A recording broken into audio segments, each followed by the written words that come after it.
In the frantic hours following the assassination of President Kennedy, Lee Harvey Oswald stood in a crowded police hallway and claimed he was a patsy. History generally recorded this as a desperate lie from a man caught in a corner. However, recent applications of voice stress analysis technology to Oswald's archival recordings indicate that when he stated he didn't kill anybody, his vocal patterns showed no physiological signs of deception. This creates a direct conflict with the official narrative, which states that Oswald encountered Dallas Police Officer J.D. Tippit while fleeing Dealey Plaza and killed him to avoid capture. If Oswald's claim of innocence is supported by technical analysis, the identity of Tippit's killer remains an open question. Furthermore, Tippit's own actions in the minutes leading up to the shooting deviated significantly from standard police procedure. Evidence from the scene and witness testimony suggests Tippit's death was a violent failure within a larger covert operation. Oswald's behavior during his detention was atypical for a political assassin.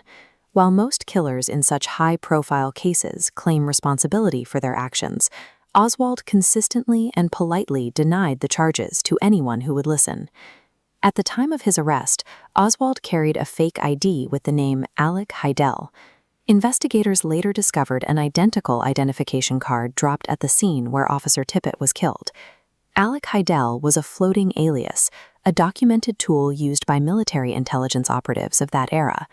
This suggests Oswald was functioning within an intelligence framework rather than acting as a private citizen. On the other side of the encounter, Officer Tippit's movements were equally irregular. Although officially assigned to Central Oak Cliff, he was observed miles away in North Oak Cliff without a clear dispatch order. 15 minutes after the shots in Dealey Plaza, Tippit was seen at a gas station, watching traffic coming off the Houston Street Viaduct. Operationally, this position offered a clear line of sight for monitoring vehicles traveling south toward Redbird Airport. The physical movements of both men that afternoon aligned more closely with operational roles than official duties as a warehouse worker and a patrolman. Tippit's behavior that afternoon became increasingly erratic. At one point, he cut off a car driven by insurance salesman James Andrews, searched the floorboards without explanation, and sped away without a word. Intelligence operative Tosh Plumley later testified that Tippit was part of an elite Dallas police tactical team supporting military intelligence. Their function that day was to escort an intelligence abort team out of the sea. When Tippit eventually stopped the man who would kill him, witnesses saw them chatting through the passenger window. Tippit's weapon remained in its holster, suggesting he did not view the individual as a threat. As Tippit stepped out and walked toward the front of the car, the man shot him 3 times in the chest before delivering a professional, point-blank shot to the head. Eyewitness Aquila Clemens described the shooter as short and heavy, a description that does not match Oswald's slim profile. She also noted a second man was involved in the encounter. The witnesses' accounts of Tippit's relaxed posture and the shooter's physical build point toward a killer who was familiar to the officer within the context of the operation. The physical evidence presents a ballistics mismatch. Police found automatic shell casings stamped .38 auto, yet Oswald's revolver fired incompatible .38 special shells. Additionally, its defective firing pin made the weapon mechanically incapable of firing a bullet.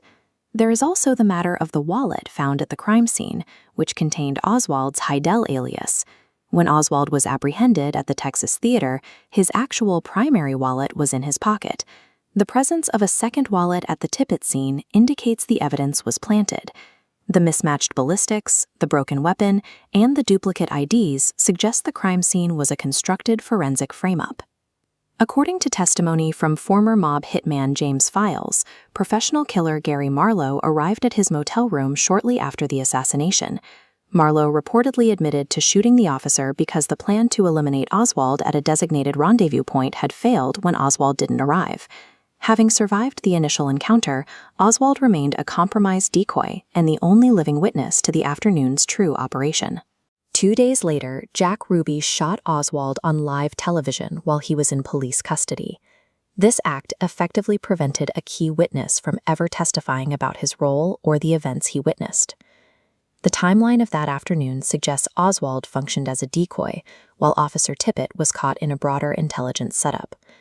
Thank you for joining us for this investigation. If you found this breakdown of the evidence compelling, please like the video, Share your thoughts on the eyewitness testimonies in the comments, and subscribe to the Bookish Breakdown for more in-depth episodes.